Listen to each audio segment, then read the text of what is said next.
کہ سیاستہ میں حدیث ہے، نبی پاک علیہ السلام نے فرمایا جس کے دل میں خواہش ہونا کہ بندے میرے آنے پہ کھڑے ہو، وہ بندہ جہنمی ہے۔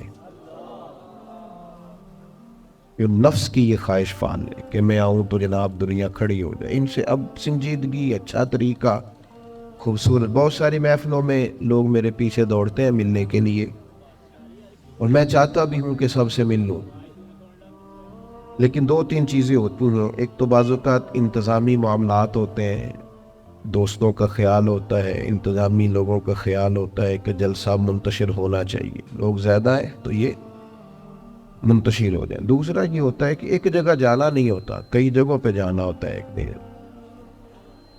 تو جس دوسری جگہ جانا ہوتا ہے وہ یہ تو پوچھتے ہی نہیں ہے کہ آپ نکلے کہ نہیں نکلے، یہ نہیں پوچھتے، وہ تو پوچھتے ہیں کتنے پہنچے ہو۔ یہ پہلا سوال وہ کرتے ہی نہیں کہ آپ وہاں سے نکلے کہ نہیں نکلے، وہ تو پوچھتے ہیں کہ تسی پہنچ کتنے ہو۔ تو اب چونکہ آگے جانا ہوتا ہے تو اس لیے رکنا اور سب سے ملنا بعض اوقات یہ نہایت مشکل ہوتا ہے۔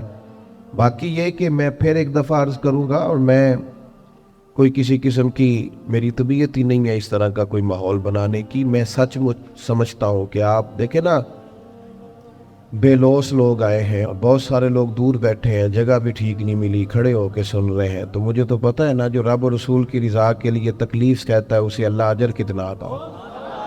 آپ بڑے قیمتی لوگ ہیں، کوئی بندہ بھی ایسا نہیں جو ایسا ہو کہ میں سمجھوں کہ میں اس بندے سے افضل ہوں۔ اللہ تعالیٰ آپ سب کو برکت عطا کرے، آپ کو اللہ اپنی رحمت عطا فرمائے۔ دو چار باتیں مختصر سے وقت میں آپ کی خدمت میں عرض کرنی ہے۔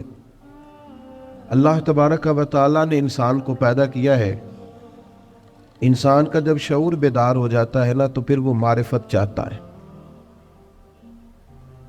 جب تک چیزوں کی معرفت اسے حاصل نہیں ہوتی اور سب سے بڑھ کر اپنی معرفت حاصل نہیں ہوتی، وہ بے چین رہتا ہے۔ آپ کوئی بھی کام کر رہے ہوں، کہیں بھی آپ نکلے ہوئے ہوں، تو آپ چاہتے ہیں مقصد زندگی کا پتہ چلے، ہم کیوں کروائیں۔ بہت ساری دولت کمانے والے لوگ، ارے بیٹے آپ بیٹھ جاؤ، اللہ آپ کو سلامت رکھے، آپ سے ملیں گے بعد، لیکن اچھا نہیں لگتا نا ایک آدمی سے اس طرح خدمت دینا۔ اللہ آپ کو برکت۔ میرے بھائی، انسان کو جب تک معرفت نہیں نہ حاصل ہوتی کہ یار یہ جو ہم زندگی گزار رہے ہیں، یہ جو ہم دنیا میں انسان آتا ہے، وقت گزارتا ہے، چلا جاتا ہے، کیا مقصد ہے، جب تک وہ اس سے آشنا نہیں ہوتا پھر وہ تلاش کرتا ہے، ڈھونڈتا ہے کہ مجھے بنانے والا کون ہے، رزق دینے والا کون ہے، عطا کرنے والا کون ہے، میرے شعور کو بلند کرنے والا کون ہے، وہ کون ذات ہے جس کے حکم سے میں واپس لوٹ جاؤں گا۔ وہ ڈھونڈتا ہے، تلاش کرتا ہے، اور جب تک یہ معرفت نصیب نہیں ہوتی اتنی دیر تک انسان بے چین اور بے قرار رہتا ہے۔ اللہ تعالیٰ نے ہم پر کرم فرمایا اور ہمیں اپنے پیارے محبوب عطا کیے۔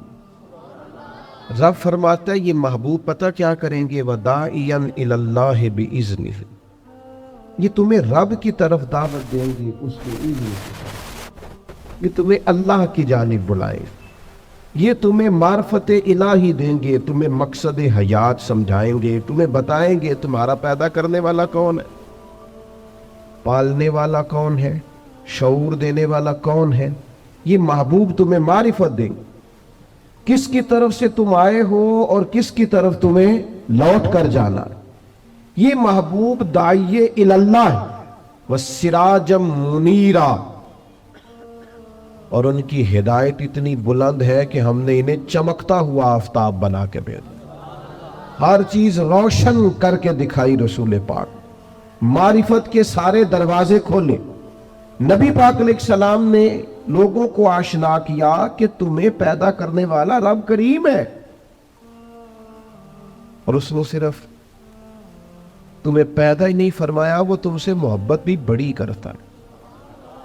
حضور علیہ السلام فرماتے اللہ نے مخلوق کو پیدا کرنے سے پہلے اپنے پاس اپنے عرش پر یہ تحریر لکھ دی تھی کہ لوگوں یاد رکھنا، میرا غضب زیادہ نہیں ہے، میری رحمت ہی زیادہ ہے، میرے غضب پر میری رحمت کا غلبہ ہے۔ اس نے تمہیں پیدا کیا ہے اور وہ کریم ہے، وہ مہربان ہے، وہ ستار ہے، وہ معاف کرنے والا، اس کی معرفت بھی۔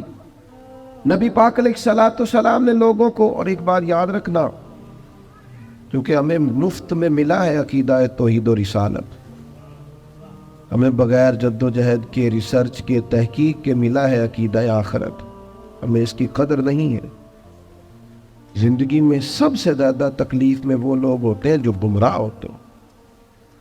گمراہ کا معنی کیا ہے سادہ؟ جس کا راہ گم ہو جائے۔ مجھے بتاؤ، جس کا رستہ ہی گم ہو جائے، بھٹکتا نہیں پھرتا وہ بندہ؟ جو دنیا میں گمراہ لوگ ہیں، گمراہ، اور ایسا نہیں کہ وہ لوگ غریب ہیں یا ان پڑھ ہیں، آپ دنیا میں گھومیں، پی ایچ ڈی بندہ، دنیاوی طور پر بہت بڑی ڈگری، مالدار، کئی ملکوں میں بزنس، لیکن شام کو پوجا کس کی کرتا ہے؟ معاذ اللہ بت کی، پتھر کی۔ کھڑا کس کے سامنے ہوتا ہے؟ پتھر کے۔ خدا کا شکر ادا کریں، ہمیں خود سے کوشش کر کے ہدایت ڈھونڈنی پڑتی تو بڑی مشکل تھی، رب نے فضل کیا ہے، مدینے والے محبوب کی امت میں پیدا فرما دیا۔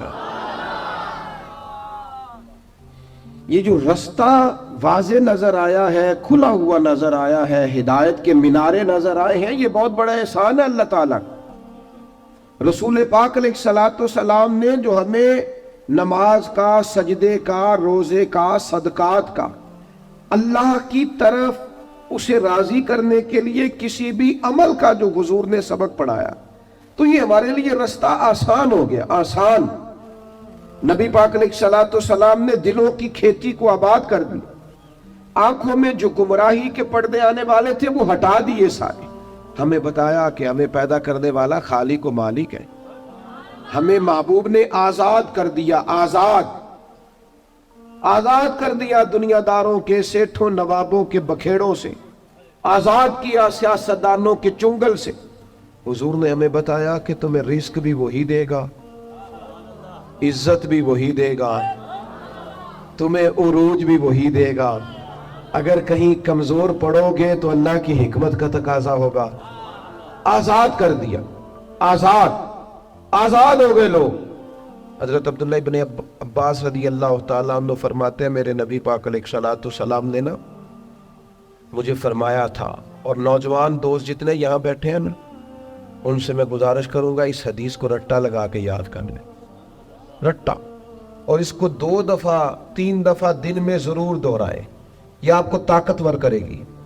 آپ کو کبھی امیر رشتہ دار دیکھ کر پریشانی نہیں ہوگی، آپ کبھی ظالم کو دیکھ کے پریشان نہیں ہوں گے، آپ کو کبھی مالداروں کو دیکھ کے ڈپریشن اور انزائٹی نہیں ہوگا، آپ کو کبھی کسی سیاستدان کی پجاروں کے پیچھے نہیں بھاگنا پڑے گا، آپ کبھی کسی مالدار آدمی کی چاپلوسی نہیں کریں گے۔ آپ یہ رٹا لگا کے یاد کر لیں۔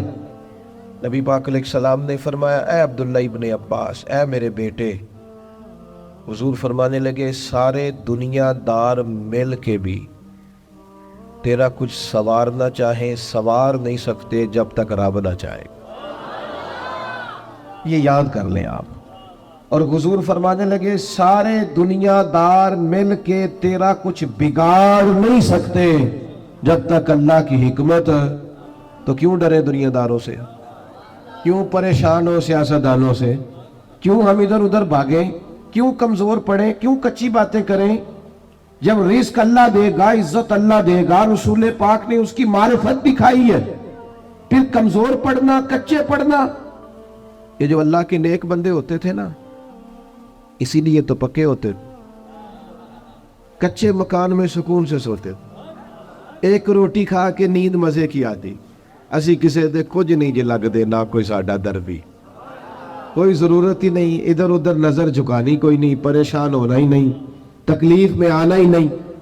ہارون رشید حج کر کے آ رہا تھا، بادشاہ تھا نا، تو یہ بڑا مزہ آتا ہے بعض لوگوں کو نا، لوگ نعرے شارے لگائے، گاڑی کے آگے پیچھے بھاگے، یہ وزیروں کو نہیں، یہ پیروں کو بھی بڑا مزہ آتا ہے۔ اوہ